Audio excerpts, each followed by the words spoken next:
Arab mempunyai percaya diri karena analisa yang cukup bagus ini kan dari Bang Akmal kan. Tapi satu lagi Kak, ini keuntungan buat kita. Ini pertahanan Indonesia yang seperti ini, di mana semua orang kedua dari Arab itu agak susah untuk mau syuting. Bahkan syuting Bisa, misalnya kita bisa menang lawan Australia, kita nomor 2.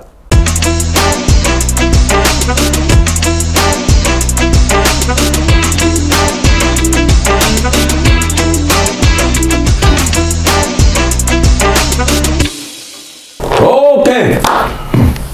Setelah pertandingan lawan Arab Saudi, langsung kita ulas tuntas bersama partner saya, duet saya di posisi penyerang, yaitu Bang Akmal. Gimana kabar Bang? Baik, semangat. Nonton semalam kan? Nonton dong. Langsung ke stadion gitu. Itulah timnas bermain, terus semua dia berikan, kita juga sebagai penonton, kita juga semua berikan. Seperti contoh banyak supporter kehujanan, ya kan? Hujan deras ya, sampai basah semua, itu sepatu aja basah semua saya kan. Iya. Sampai beli apa? Ini jas hujan. Jas hujan plastik. Demi timnas, ya kan? Timnas. Bang, semalam juga saya nonton. Ini penampilan terbaik timnas kita di round 3 nih, ya kan? Menurut Abang seperti apa? Ya, sepakat saya, ini adalah penampilan terbaik dan yang luar biasanya aja, ini di luar dugaan nggak? Memang Sintayong sepertinya memang harus diberikan tekanan untuk bisa keluar aura kemenangannya. Dan itu dibuktikan semalam ya. Tadinya saya berpikir 15 menit nih kita serang terus, apalagi ada 3 peluang dari yang pertama Marcelino Ferdinand bentur tiang, kemudian Ragnar Oratmangun, Rafael Strijk. Saya bilang 15 menit ini kalau kita tidak bisa cetak gol, ini akan kejadian seperti lawan Jepang. Seperti lawan Jepang. Ya. Tapi faktanya akhirnya Marcelino bikin kejutan dengan mencetak gol, dan itu sebenarnya dimulai dari kebodohan menurut saya, kebodohan pemain Arab Saudi, Al-Qahtani berharap minta penalti. Kemudian wasit bilang play on, akhirnya bola dilempar Rizquierdo ke Oratmangun, counter attack, kemudian diumpan ke Marcelino dan gol, dan ini yang membuat Arab kehilangan kepercayaan diri. Betul. Nah, melihat Arab sendiri Bang, seperti di podcast Abang kan kita bicara bahwa Indonesia lagi down mentalnya kan ketika kalah 4-0. Arab mempunyai percaya diri karena tahan Australia. Nah, kelihatan pertandingan semalam malah mentalnya Arab hancur ya kan, mental kita malah naik ya kan? Iya betul sekali, dan kalau kita lihat memang kalau penguasaan bola Arab unggul 80% berbanding 20%. Tapi bicara peluang, Indonesia justru punya lebih banyak peluang yang berpotensi jadi gol. Ada 12 peluang, 3 on target, 2 jadi gol. Sementara Arab Saudi punya 23 peluang, 3 on target dan tidak ada yang menghasilkan gol. Dan kalau kita lihat permainan Arab Saudi, saya tidak melihat permainan Arab Saudi waktu lawan Australia. Gitu kan, mereka sepertinya bermain agak lamban. Yang paling kelihatan cerobohnya adalah 3 pemain di belakang yang beberapa kali justru membuat perangkap offset, tapi kemudian tidak berhasil, dan ada beberapa kali dari hasil itu Ragnar Oratmangun hadapan-hadapan, Rafael Strijk hadapan-hadapan, tapi penyelesaian akhirnya kurang tenang. Dan menurut saya bintang kemarin pertandingan ya salah satunya Marcelino Ferdinand. Usia 20 tapi kemudian main sangat tenang sekali, dan skor dia mencetak gol pun dengan ketenangan ya kan. Betul. Dan yang menarik ini pertandingan kali ini Sintayong mengubah skema permainan dari biasanya 5-4-1 jadi 5-3-2. Ada 2 di depan, Ragnar Oratmangun bersama Rafael Strijk, sementara Marcelino Ferdinand di belakangnya, dan dia bebas bergerak. Dan itu memang posisi asli dia. Posisi asli dibandingkan dia bermain sebagai sayap. Nah, menarik nih Bang ya kan, di mana Arab Saudi menerapkan posisi strategi offset. Sedangkan dia tidak tahu pemain-pemain kita ini memiliki kecepatan. Betul. Berapa yang Abang bilang tadi, beberapa kejadian mereka tertinggal ketika Jai Ridho umpan long ke belakang pemain dia, sedangkan dia naik sampai ke setengah lapangan. Itu berapa kali tidak offside, itu kalau gol bisa 5-0 kita menang. Betul. Dan gol keduanya Marcelino Ferdinand juga berawal dari serangan balik gitu kan.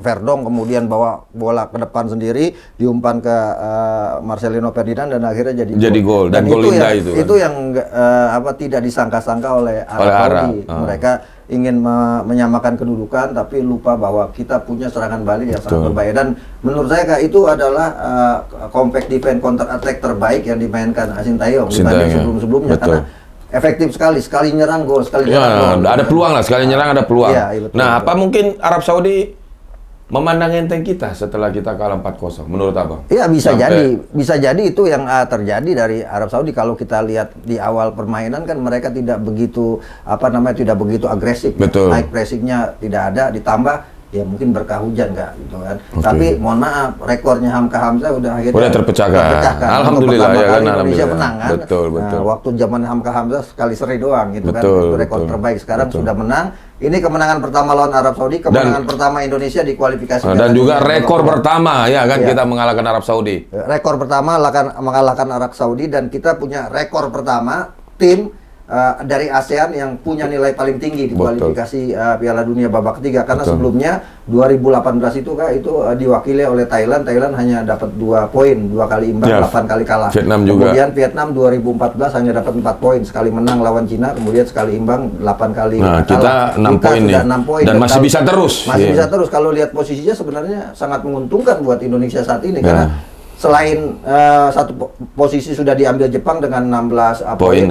Nah, peringkat 2 sampai 6 ini akan bersaing dengan sangat ketat, karena selisihnya cuma Australia 7, selain 6 sama 5 terakhir. 6 semua, karena Bahrain kan seri. Jadi Cinanya 5. Cina 6. Oke, 6 juga akhirnya. Cina 6 semuanya 6, cuma beda selisih gol dan head to head yang terjadi. Artinya ini memungkinkan Indonesia bisa posisi 2 kalau kemudian penampilan terbaik ini dipertahankan. Kalau lawan Australia kita dapat poin ya bisa jadi kan? Bisa jadi, karena Australia kan sekarang lagi goyah juga itu. Betul. Nah, kalau Australia di kandang sendiri bisa dikalahkan Bahrain, sementara Bahrain bisa kita tahan 2-2 di kandangnya, artinya kita punya potensi juga menang lawan Australia. Analisa yang cukup bagus ini kan dari Bang Akmal kan. Tapi satu lagi Kak, ini keuntungan buat kita.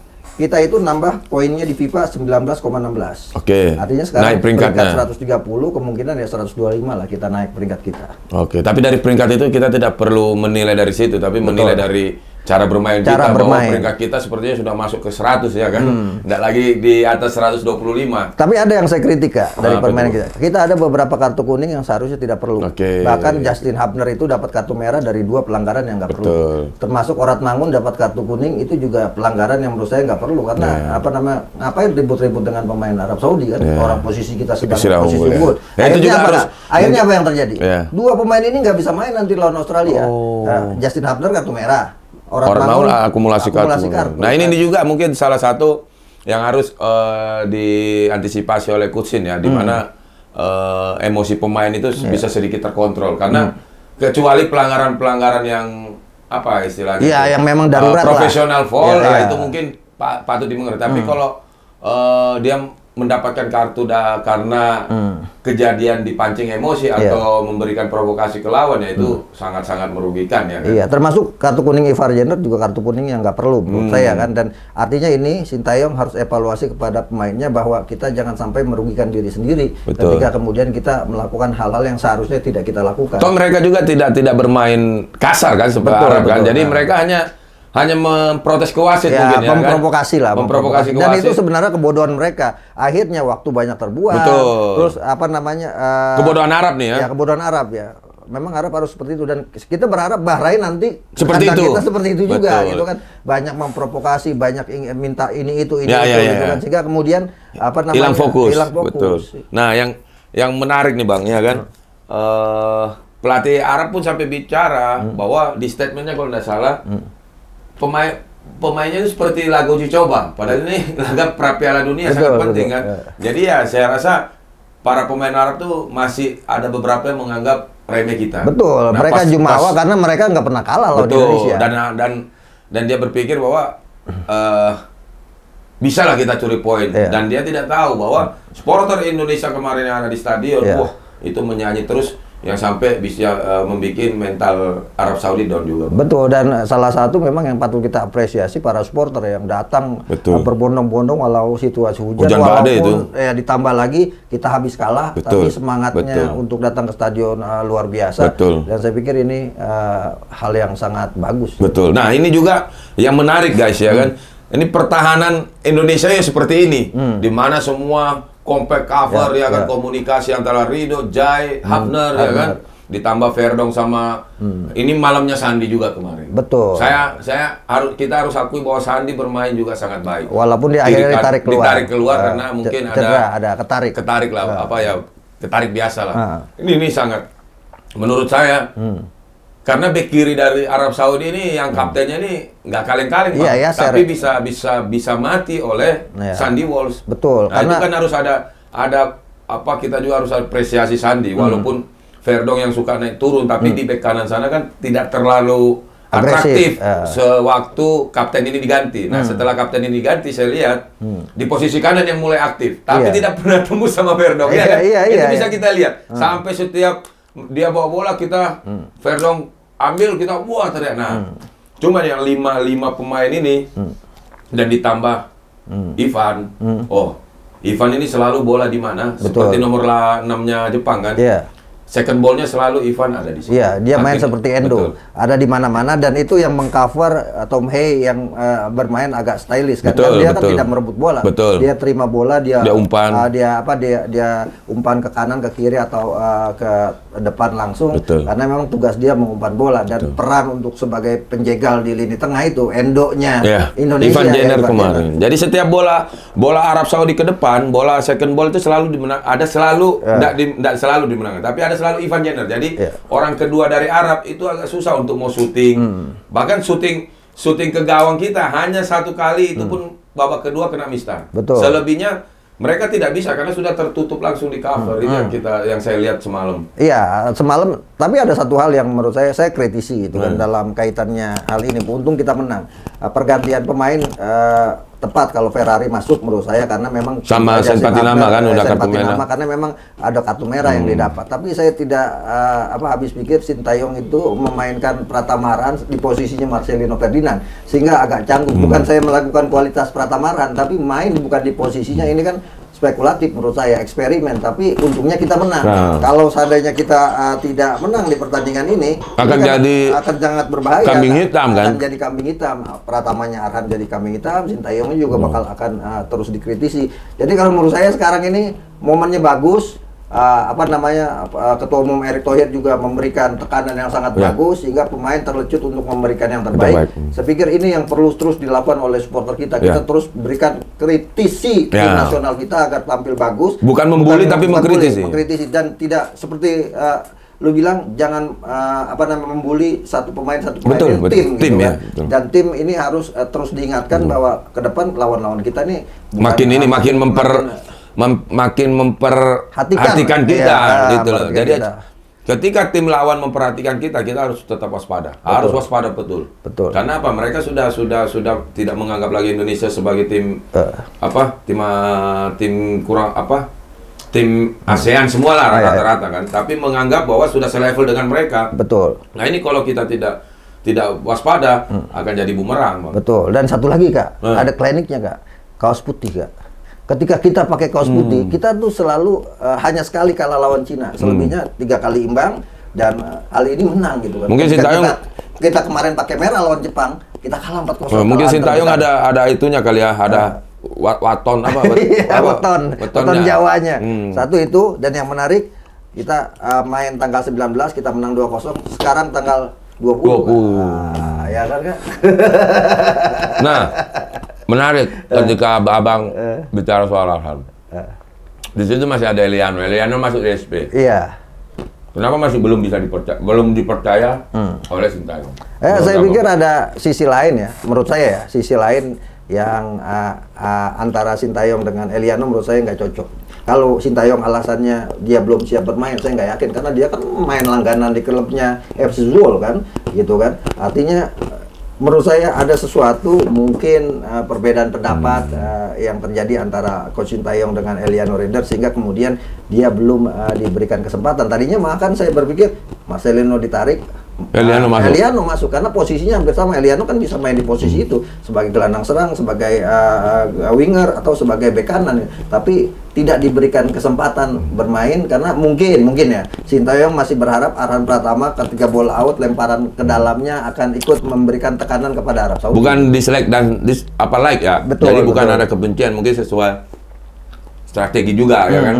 Apakah Eliano belum mempunyai chemistry, bisa jadi kan. Kita tidak tahu apa yang jadi penilaian Kusin kan. Kalau untuk suka nggak suka sih, saya rasa nggak mungkin, karena yang memilih Eliano kan Kusin juga. Betul. Disodorkan nama oleh PSSI. Kusin bilang oke. Tanpa kalau Kusin bilang tidak oke, tidak mungkin juga dinaturalisasi si Eliano, Bang. Jadi saya rasa ini hanya tunggu kesempatan buat Eliano. Nah, kita berikan semangat Eliano, ya kan. Kita juga jangan mengkritik atau membuli Kusin karena tidak memainkan dia. Kita berikan semangat Eliano, ayo kerja keras lagi, kerja keras sekali. Karena bisa kita lihat, ini pendapat, ya kan. Di luar pemain bintang pun ketika masuk timnas, kalau belum mempunyai chemistry dengan satu rekannya, butuh waktu dulu, Bang. Butuh waktu. Nah, mungkin banyak orang bilang kan Pratama Arhan nggak main ya. Penilaian Kusin itu beda-beda. Jadi ini bukan suka nggak suka, tapi saya melihatnya di teknisnya. Mungkin chemistry atau Eliano merasa Kusin melihat belum cocok dengan teammate-nya semua. Tapi suatu saat pasti akan dimainkan. Betul, dan ini kan kita main lagi nanti 20 Maret 2025 kan, masih lama kan. Betul, gitu kan? betul. Dan kita berharap misalnya Mesilger udah sembuh, udah sembuh, plus yang lu ketemu di lapangan itu kan Ole Romani, ya kan, yang udah foto-foto back dengan striker kan. Moga-moga udah selesai sehingga kemudian kekuatan kita bertambah. Kekuatan bertambah. Dan yang saya minta sama PSSI adalah ada uji coba di antara rentang itu, gitu, melawan tim yang kuat. Karena apa? Ada waktu libur kan ini panjang nggak? Dari sekarang bulan November ke Maret kan jauh kan. Tadinya saya berharap momen uji coba itu di Piala AFF. Tapi kan PSSI memutuskan Piala AFF penurunkan U22, gitu kan, sehingga kemudian tidak ada kesempatan untuk uji coba kan pemain. Kan ini kan tadi katanya mungkin Eliano belum ada chemistry, ya kan? Nggak mungkin ditaruh ke situ kali ya. Masukin ke Piala AFF kalau memang diizinkan sama klubnya kan bisa gitu kan. Atau kemudian Mesilgers dan juga Kevin Dix yang baru juga masuk, ya mungkin belum punya chemistry, ya harus ada uji coba kan. Dan uji cobanya menurut saya lawan tim-tim yang juga besar, bisa Korea Selatan gitu kan. Kan pasti ada rentang FIFA match di tengah itu kan. Gitu kan. Jadi waktu-waktu kosong itu. Bukan FIFA resmi? Bukan, uji coba maksudnya kan gitu kan. Sehingga ada itu di rentan sebelum kita bermain orang Australia? Ya pasti ada lah gitu kan. Karena itu kan waktunya sangat jauh kan. Kita baru main lagi Maret gitu kan. Nah, ini menurut saya penting untuk melihat chemistry sejauh mana tim nasional kita sebagai sebuah tim sekaligus persiapan melawan Australia. Gitu kan. Karena Australia ini pastinya akan habis-habisan setelah mereka gagal menang lawan Bahrain. Betul. Dan ini menarik. Di peringkatnya semua saling kejar-kejaran. Betul. Artinya kalau kita bisa, misalnya kita bisa menang lawan Australia, kita nomor 2. Ya kan? Atau kita seri lawan Australia, tapi kemudian Arab Saudi menang misalnya. Arab Saudi menang lawan Bahrain. Ya, Arab Saudi menang lawan Cina gitu. Pokoknya kan? Kita menang Australia, di Australia. Menang 2 kali di sini peringkat 2. Peringkat 2. Walaupun kita kalah di Jepang. Betul. Dan karena udah 14 ya kan, 14 itu potensi, dan saya pikir kesempatan itu ada moral lagi bagus kan? Betul gitu kan, dan juga kepercayaan diri para pemain lagi tinggi, tapi lagi-lagi kita nggak boleh jumawa gitu kan. Kalau lawan yang kita hadapi bukan yang sudah langganan Piala Dunia. Cuma kalau disebut semuanya dari peserta di grup C itu cuma Bahrain yang belum pernah main di Piala Dunia. Indonesia pernah kan 1938 cuma Hindia Belanda. Jadi tetap dukung terus tim nasional kita, sepak bola kita, ya kan? Karena peluang ini semakin terbuka, ya kan? Berikan semangat kepada seluruh tim, ya kan? Berikan kritik sewajarnya, ya kan? Untuk membangun sebuah timnas itu akan makin bagus lagi, ya kan? Jangan membuli, dan sampai bertemu di video selanjutnya. Dan yang paling penting Kak, satu lagi. Apa itu?